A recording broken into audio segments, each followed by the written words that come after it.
Ragul, why don't you introduce yourself? Sir, I'm Ragul. I'm from Tamil Nadu and my hometown is Tirunelveli. I've done my schoolings in Kendra Vidyalaya and after that I've done my undergraduation in mechanical engineering, and after that I started preparing for the civil service.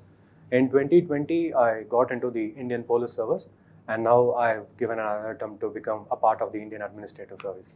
Okay. So, tell me, which cadre are you in? So I've been posted in Tripura cadre. You got Tripura? Yes, sir. Oh, no wonder you want to improve. Okay. No, sir, not at all. Achha. So, tell me, what is so important that you want to join the administrative service? Law and order is a very important thing, for conducting business, for doing good work. Anything for a state to be stable, law and order is a very important thing. So, IPS is an equally important thing as the IAS. Why do you want to shift? Yes, sir. So I do believe every service offers us definitely something. Okay. But in this case, I wanted to become an Indian administrative servant because of my personal ambition. Because when I started my preparation, I've always assumed myself as an Indian administrative servant. Sir. And after that, I also thought, though IPS provides me an opportunity to serve, especially in the law and order area, Indian administrative service has a lot of scope. And especially in terms of certain areas which I have more likings, especially in terms of education or women empowerment, in rural area development. So in these areas I was interested more, so I thought it will be better for me to be an Indian administrative service if given a chance. Okay.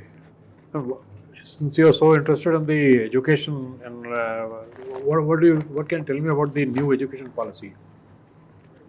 What are the critical portions of that policy?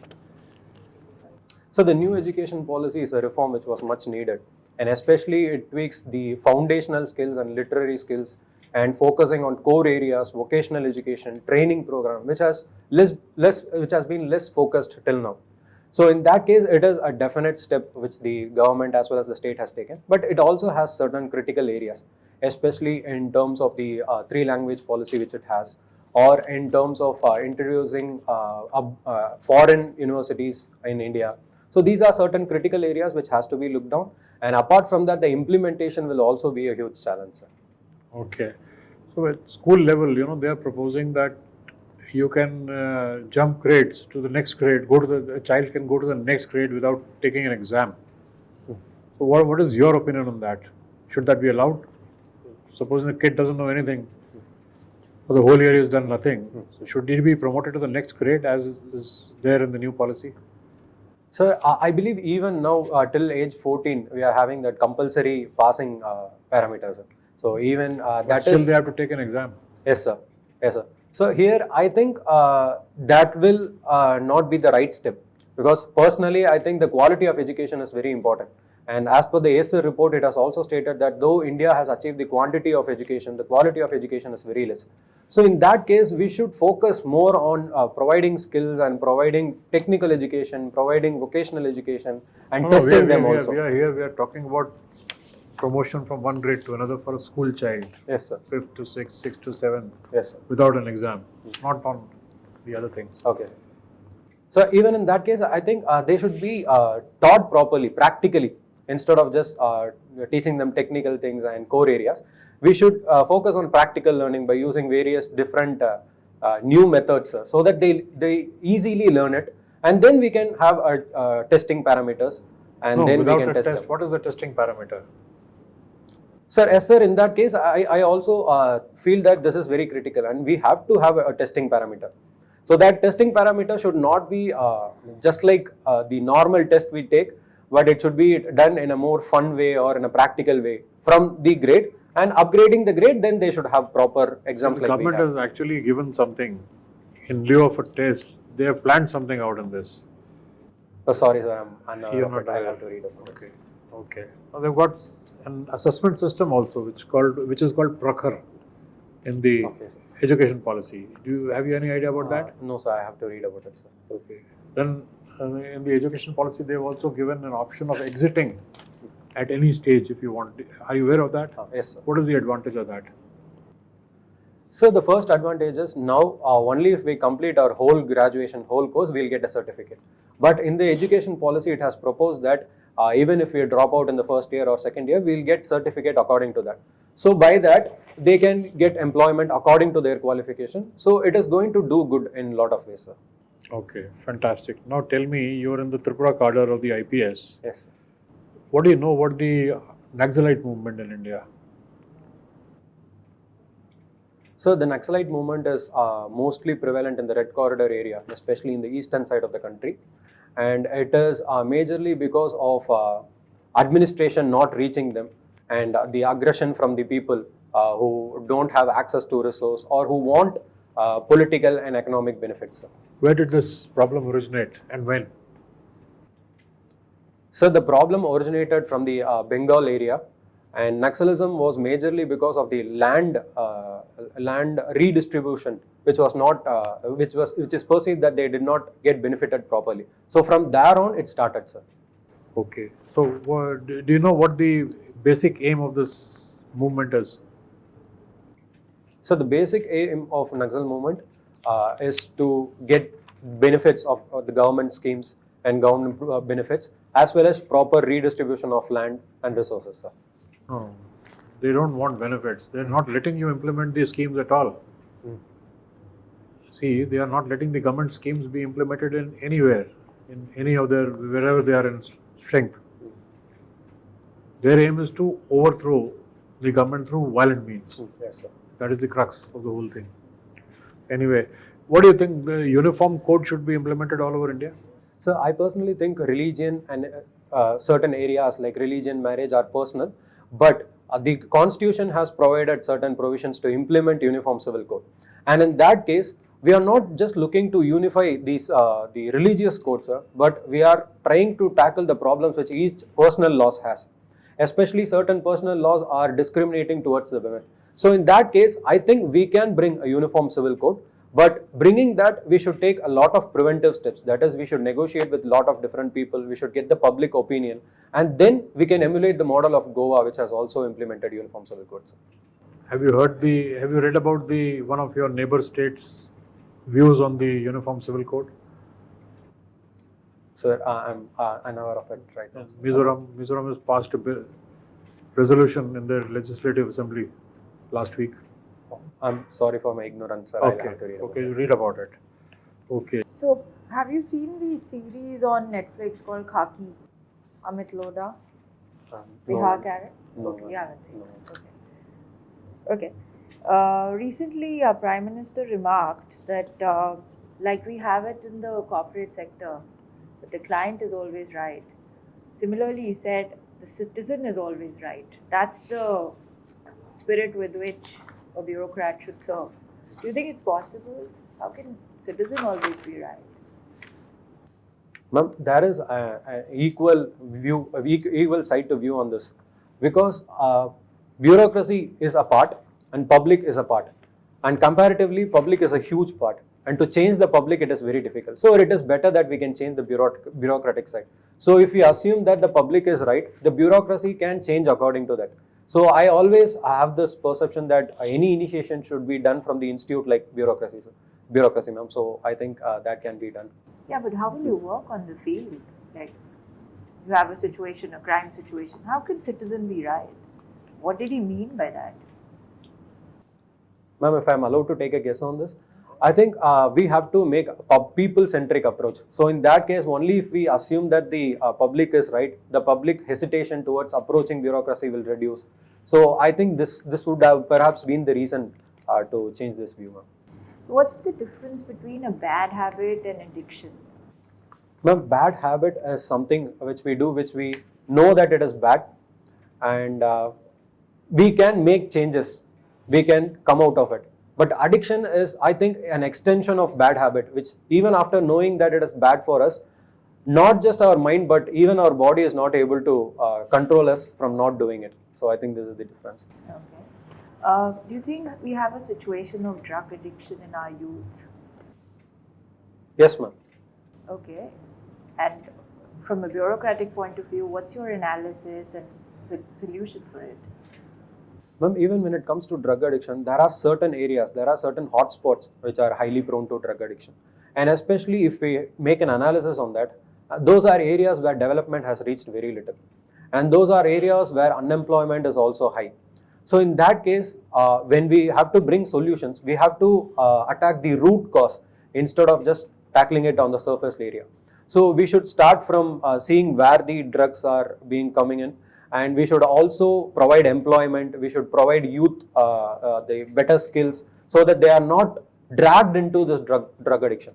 So not just legally, but we should also think from the administrative view to socially and economically develop them so that the drug addiction reduces to an extent. I think you're stating only half the problem, because if you see a lot of rich children, they have access to money, and so maybe that part you missed. Okay. Anyways, so I'll ask you a hypothetical question. So there is a talk about right to be forgotten on the internet. Do you think it should be, a fundamental right? You know what it is? Right Yes, to ma'am. be Yes. forgotten on the internet? Yes, you know ma'am. the context? Yes, ma'am. Okay. Ma'am, I personally think that it can be made a fundamental right, because with increasing cyber problems, increasing privacy problems, a right to forgotten can be made a fundamental right, but it should have certain time period, and it should also come with various exceptions and clauses. So if it is mandatory for the state to keep such information for the national security, then it can be kept, but if not, it has to be forgotten. What is the meaning of this Kannagam? So Kanagam means forest. Forest? Yes, sir. Okay. So is there a forest near your place? Sir, I would not say there is a forest, but there is huge tree cover over my area. And especially it is near IIT also. So tree cover is huge. Okay. Okay. There are some disputes in the northeast. Which are the major disputes? Interstate dispute. Something happened, So there are refugee problems, and especially in terms of interstate, there is the Brew refugee between Mizoram. So that is also a problem. And Between Mizoram? Mizoram and Tripura, sir. Okay. Brew refugee. Okay. Yes. What else? So the other interstate problems they face is there is also a problem for Greater Nagalim. So that is also a problem they face. Okay. Which else? Assam had a problem with some policeman being shot. So I'll have to read about it, sir. I'm not aware of it. It was not very long ago. Some Assam policemen were shot. I'm not able to recall it, sir. Okay, doesn't matter. What are the pillars of society? So I would say the pillars of society is people, judiciary, legislative, and civil society. So, if you say that these four pillars constitute the Indian system, how much weight you will give to each of these? How strong are they in terms of strength? So I think the public should be given the highest weightage, because it is basically the rule of people. And after that, I'll equally give the rest of percentage to the public, to the judiciary, civil society, as well as the legislative and executive. Yeah, so how much? So 50% to the people, and rest of the 50% I'll split it between the judiciary, legislative, executive, and civil society for 3. So it should be somewhere around 16-17%, sir. And do you think in India, okay, first, how many civil society organizations are there in India? Some rough idea? Sir, I'm sorry, sir. Yeah, there are about 2.5, 2.8 million NGOs. Okay. So, have NGOs been successful in India? So I would say they have been successful in certain areas, but there are also certain limitations for them. And overall, they have performed better in certain areas where the government has found it a bit difficult to function. Like? Especially to reach certain areas like gender empowerment, especially in remote rural areas, in that cases, or for that example, other different sectors like environment, foreign. So in that case, NGOs. So would you term the Naxalites as a civil society organization? They are reaching remote areas their government could not reach, so they have made their empire there. Sir, in that sense, I will not categorize them under civil society, because civil society is one which promotes the value of democracy. So and not by following Who gives that violent definition? means. Sir? Why should a civil society promote the value of democracy. That is not necessary. Yes, sir. But the objective or the purpose of civil society should be in the positive connotation. So, if they are performing on the wrong side, then I think they should not be categorized as a right civil society, sir. Okay, so what is the biggest problem the civil societies are facing these days? The NGOs. There are 2-3 major issues which they are facing. So the government has recently made certain amendments in the NGO Act. So in that case, the funding for NGOs, that has been a problem for them. And the poor auditing of NGOs, that is also another problem for them. And especially the rights given to central government to scrap off any NGO at times, that is also has been a problem for Which NGOs. is this right to scrap off any NGO?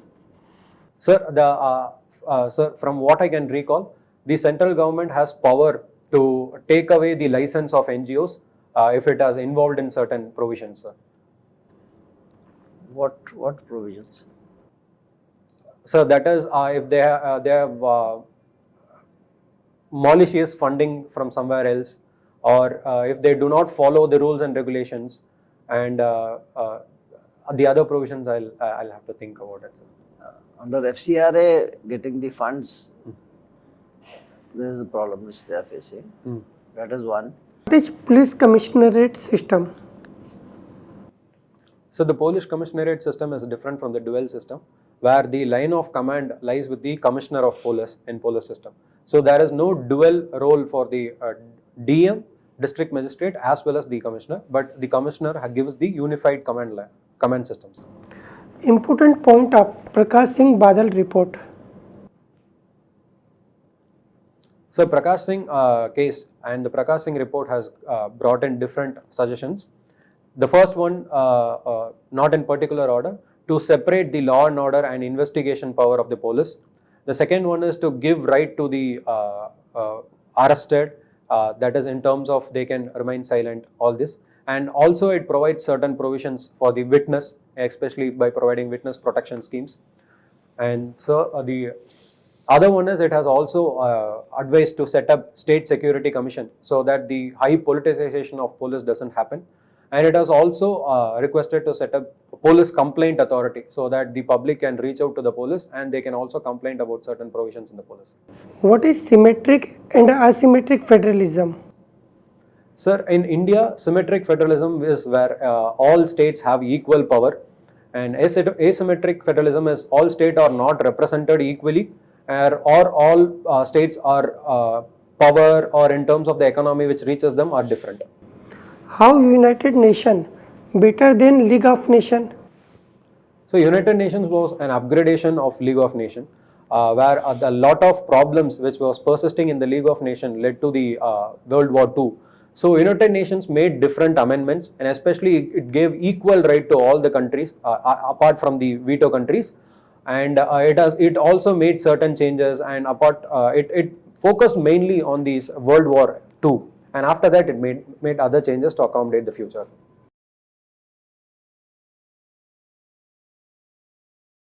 Okay, Raghul, how do you feel you've done in the interview?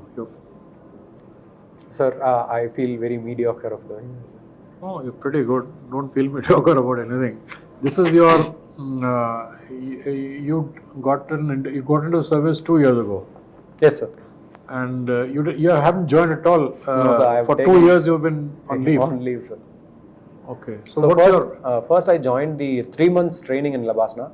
After that I took an leave. extended leave for 2 years? Yes, sir. So this will reduce your ranking in the batch? So no, sir. No, it won't. No, it won't. You'll get the same seniority when you come Yes, back. sir. Yes, sir. If you don't make it into Yes, the sir. IAS. Yes. Okay. So, and 1 year you couldn't qualify for the interview. Yes, sir. So last year you couldn't yes, sir. qualify. Last year I didn't clear through my prelims. Okay. So how many marks did you get last time in the interview? So 170. 170 is a very good number. 170 are very good marks, and I think you should get it the same marks or better than that this year also. Okay. You can compose your answers very well. You got a very good personality, everything. The only thing is just don't try to run left and right, or don't speak too much. Okay. Just try to be precise and concise about things, and Okay. you can keep on upgrading your knowledge as per your DAF. When is your interview scheduled? 24th February. Oh, Only okay. 1 So week. you just be aware of you've already gone through one interview. You know how they ask questions from the DAF itself. Mostly, they're from the DAF and from the current news. So you keep on upgrading your current affairs through the newspapers every day, the economic newspaper and all, whatever is related to your DAF. Okay. And I think you should read about the Northeast because your Tripura Cardinal, so automatically they'll start asking about that. Okay. And Mizoram has passed a legislation about Uniform Civil Code recently. That's why I asked you. The Brus have been allowed to vote this time after a very long gap. The Brus, you were talking about the Brus, Yes, sir. the problem between the Bru refugee. Mizoram and this thing. The Brus have been allowed to vote this time in the elections, Oh, in the Tripura elections. So read about that. okay. So these are the current affairs related to Northeast, Tripura and all. You should be updated about that. You can. Okay. I think you should make it. No reason why you shouldn't. All the best. I think you're very, very good, and you'll definitely get 178, 180. But if you want to go to the 200 mark, I think some more technical stuff. Upgrade your knowledge. I don't know how much you can do till 24th. You're very good. Okay. You're really very good. It's just that some more places where you can maybe. I don't know whether you. Yeah, very good. Okay. If you don't know something, just say. Yeah. Just try to get out of it. Okay. See, Don't drag the thing. Okay. see, now you have reached IPS already. So Yes. the only question will come, why IAS? Yes, sir. What is the difference? So that you have to prepare well, know exactly what an IAS officer does, what makes the difference. So there have some narrative ready for you. I have written something about it, which I have mailed to you already. Yes, sir. I'm You can read your mail. Yes. Okay, I just mailed it to you. Okay, sir. So you can read your mail. Okay. This is you can talk about the variety of work and hands-on work which you can do. And though quite a bit in real life doesn't happen, but then it's an opportunity. Like at least I feel that as an IAS officer, you cannot tell God later on that He didn't give you a chance to work. He gives you a chance to work. What you make out of it is your life. Yes. So that 100% I can say it gives you a chance to work. Okay. I'll do it. How much you exploit is your, but you are very smart, you will make it. Right? All the best. Thank you.